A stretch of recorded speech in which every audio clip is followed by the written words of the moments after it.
ये नहीं अच्छा, है। बिकॉज यू वर टेलिंग कि क्या ह्यूमन सेक्स रैकेटिंग जो चल रही मेरी है। एनजीओ है, जो मेरी एनजीओ है। मैं आप आ रहा हूँ। हाँ अभी चूंकि आपने ये कह दिया है, तभी मैंने कहा कि एप्स्टिन पर भी बात करूंगा।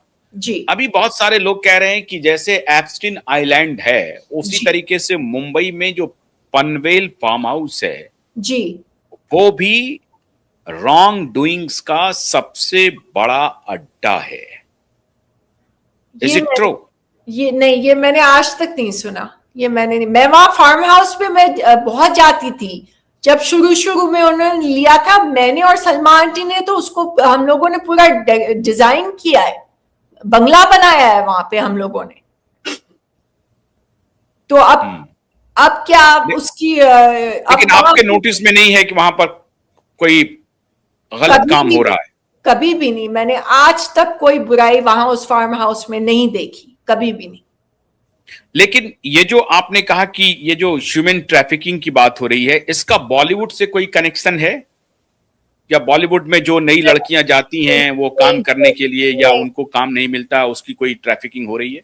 नहीं, जिन लड़कियों को, बच्चियों को और लड़कों को मैंने बचाया है, वो गांव से लाए जाते हैं, उनको यहाँ बेचा जाता है $1000 में, और उनको हम बचाते हैं। मैं एफबीआई के साथ काम करती हूँ, उनको हम बचाते हैं। तो सलमान ने जो है इंडियन लोगों को कह दिया है कि इसके एनजीओ को डोनेशन मत दो, इसको सपोर्ट मत करो। और बॉलीवुड में सारी मेरी दोस्तें, रवीना, तब्बू, मनीषा, सबको लेके, चंकी पांडे, सुनील शेट्टी, संजय दत्त, मिठुन दा, सबको मना कर दिया और कह दिया है कि इससे बात मत करो। मुझे बॉलीवुड में बॉयकॉट कर दिया, हॉलीवुड में बॉयकॉट कर दिया, और वो अभी तक यही कर रहे हैं, अभी तक मेरे पीछे पड़े हुए हैं। अभी आपकी रवीना से या मिथुन दास से, इनसे किसी से बात होती है आपकी? कोई बात ही नहीं करता। मैंने कोशिश की, मैंने डिंगी को 3 बार टेक्स्ट किया, डिंगी अमृता सिंह, सैफ की जो पहली पत्नी थी। यस उनका यस। जवाब उनका जवाब नहीं आया। अच्छा, मैंने मनीषा से बात की, तो मनीषा ने कहा कि मैं अभी बात नहीं कर सकती हूँ। वो हीरा मंडी, उनको संजय लीला बंसाली की फिल्म करने वाली थी वो। तो आप समझ सकते हैं, समझदार को इशारा काफी है। अच्छा, उसके बाद रवीना को मैंने एक वीडियो अपना पोस्ट किया, रियल सोमी अली इंस्टाग्राम पे, अपनी 21वीं सालगिरह जन्मदिन का। उसमें करण, मनीष मल्होत्रा, चंकी पांडे, सुनील, चीची मतलब गोविंदा, गुलशन ग्रोवर, सब लोग आए हुए हैं, रवीना टंडन आई हुई हैं, सब आए हुए। रवीना को मैंने टैग किया याद दिलाने के लिए कि मेरी 21वीं बर्थडे में आई थी। उसने मुझे अनटैग कर दिया, मैंने उसको ब्लॉक कर दिया, क्योंकि मैंने कहा अगर तुम मुझे अनटैग कर रही हो तो फिर हमारी दोस्ती का फिर क्या फायदा हुआ। जो 16 से आप 24 साल तक या 25 साल तक जो दोस्त बनाते हैं, वो तो सारी उम्र तक रहते हैं आपके दोस्त। और सुनील शेट्टी जो है वो सोहेल खान के दोस्त हैं, तो वो मुझसे कैसे बात कर सकते हैं? तो मतलब ये हुआ कि बॉलीवुड में सलमान से कोई दुश्मनी नहीं लेना चाहता है। अगर आप अपने आप को सुनील शेट्टी और रवीना टंडन और मनीषा कोइराला के पैरों में रखें, उनके जूतों में रखें, तो आपको सोमी अली से ज्यादा फायदा होगा या सलमान खान से ज्यादा फायदा होगा? आपको सोमी अली फिल्में दिलवाएगी या सलमान खान फिल्में दिलवाएगा? ये तो अकल की बात हुई ना। सोमी अली मायमी में, फ्लोरिडा में, तो सब लोग अकल से काम कर रहे हैं, सब लोग अकल से काम कर रहे हैं। हाँ, सब अपने मतलब से काम कर रहे हैं, अकल से नहीं। ये दुनिया मतलब की है। सबसे खतरनाक जो जानवर है वो इंसान है। हर इंसान अपने बारे में सोचता है, बाकी सब गए भाड़ में। चाहे आपका सगा खून हो, ये दुनिया है मतलब की, पैसे की, और आगे पीछे कुछ नहीं देखता कोई। ये खरा सच है। ऐश्वर्या से कभी आपकी बात हुई? क्योंकि उसी दौरान उनका रिलेशन बढ़ने वाला था, जब आप मेरे ख्याल से 97 में, 97 में आप वापस चली गई, तो 97 98 में उसके बाद उनका रिलेशन। ऐश से मैं मिली थी एक ब्यूटी जजिंग कॉन्टेस्ट में, हम दोनों जज थे। तो मैं ऐश, जब हम निकले जजिंग कॉन्टेस्ट से, मैं उनके पास गई और मैंने कहा कि आप इतनी खूबसूरत हैं, इतनी खूबसूरत हैं कि आपको हिंदी फिल्मों में काम करना चाहिए। तो उन्होंने कहा no never, Bollywood films, Hindi films, no way, never. ऐसे करके ये बात खत्म हो गई। ये हमारी पहली और आखिरी मुलाकात थी। उसके बाद जब मुझे बैक प्रॉब्लम था, मैं घोड़े से गिर गई थी शूटिंग में, ये बुलंद की शूटिंग में घोड़े से गिर गई थी।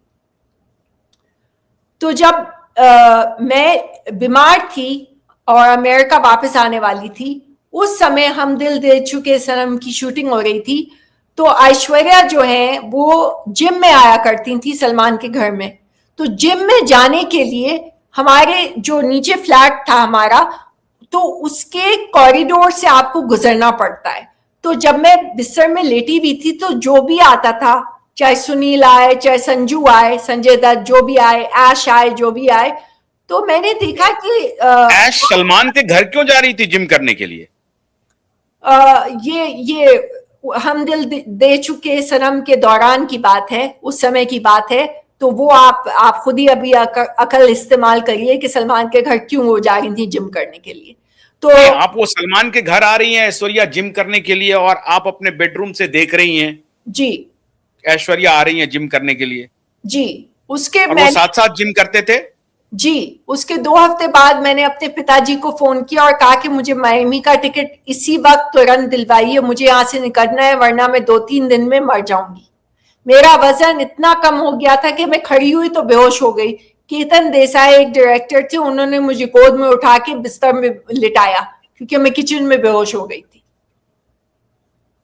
मेरी हालत इतनी खराब हो गई थी वहां तो आपके समय में ही ऐश्वर्या का एंट्री हो चुका था, और आपको ये लग रहा होगा कि ये इंसान तो संगीता के बाद मुझे, और फिर इसी दौरान इनका मल्टीपल रिलेशन है, फिर ये आपको ये लग रहा होगा कि ये लड़की भी बिल्कुल फंस जाएंगी मेरी तरह, ऐश्वर्या भी फंसने वाली हैं, ये भी एक्सप्लॉइट होने वाली हैं, ऐसा लग रहा था आपको?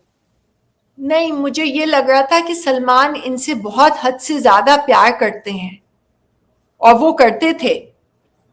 अरे हद से ज्यादा प्यार तो संगीता के साथ भी करते थे, ये तो आप ही को बताया था उन्होंने। हाँ, मगर मैं उस वक्त बच्ची थी ना। अब मैं बात कर रही हूँ 23-24 साल की उम्र की, थोड़ा दिमाग भी बढ़ गया था। थोड़ा दिमाग आपका बढ़ गया, मतलब आपने सलमान के इमोशंस में कोई चेंजेस देखे क्या? तब जो सलमान कह रहे थे कि मैं बहुत मोहब्बत करता हूं संगीता से, मेरी शादी होने वाली है, और अब आपको क्या लगने लगा? क्या उन्होंने एक्सप्रेस किया कि मैं ऐश्वर्या से बेइंतहा मोहब्बत करता हूं? मैं एक दिन हम दिल दे चुके सनम के सेट पे चली गई, बिना बताए। तो अच्छा। वो इतने गुस्सा हुए कि मैं आपको बता नहीं सकती। उन्होंने कहा कि तुम बिना बताए यहाँ आई क्यों और कैसे आई, बिना मुझसे पूछे, और तुम इसी वक्त यहां से जाओ। तो मैं समझ गई कि इन्होंने ऐश को कोई और पट्टी पढ़ाई है मेरे और सलमान के रिलेशनशिप के बारे में, इसलिए वो चाहते थे कि मैं वहां से तुरंत चली जाऊं। तो मैं गाड़ी में बैठ के ड्राइवर के साथ चली गई, रोते रोते। और उसके बाद मैंने डैडी को फोन किया और मैंने कहा कि भाई, मेरी तबीयत ठीक नहीं है, मुझसे ना खड़ा हुआ जाता है, ना खाना खाया जाता है, ना मैं बैठ सकती हूँ, ना मैं एक्टिंग कर सकती हूँ, कुछ काम नहीं कर सकती हूँ। मेरा लास्ट कैमियो है चीची के साथ, अग्नि चक्र में, ये आखिरी फिल्म थी डिम्पल नसीरुद्दीन शाह के साथ, और उसमें शायद विनोद अंकल भी थे, विनोद खन्ना। और मैंने एक चीची के साथ कैमियो किया। दूसरे दिन में मायमी की फ्लाइट थी और मैं निकल आई, बस। और उसके बाद सलमान और ऐश्वर्या का अफेयर जो है फुल फ्लेज, मतलब पूरी दुनिया को पता चल गया कि चल रहा है। तो जब पहली बार आपने नोटिस किया कि सलमान के घर, वो सलमान के घर से कितनी दूरी पर रहती थी जो जिम करने आती थी, या बहुत दूर था उनका बंगला? ये मुझे नहीं पता वो कहाँ रहती थी, इसकी मुझे। कितने बजे, मॉर्निंग में आती थी या इवनिंग के शिफ्ट में आती थी? नहीं, दोपहर में आती थी। अच्छा। दोपहर में आती तो थी। दोनों साथ साथ जिम करते थे? दोनों साथ जिम करते थे? जी, और संजू भी आते थे, सुनील भी आते थे, सोहेल भी वहां पे जाके जिम करते थे, और काफी लोग आते थे, काफी फिल्म स्टार्स आते थे उनके जिम में। सलमान के जिम में? ऋतिक को तो राकेश रोशन जी ने ऋतिक को तो भेजा था ट्रेनिंग करने के लिए, सलमान ने ऋतिक को ट्रेन किया है, हमारे सामने ऋतिक ट्रेन हुआ है। मतलब सलमान का जो फिजिक था उससे प्रभावित हुए ऋतिक, और फिर ऋतिक ने सलमान को भी पीछे छोड़ दिया। फिजिक जो अपीयरेंस है अभी इस ऋतिक का। बिल्कुल, एब्सोल्युटली, वो तो ग्रीक गॉड है।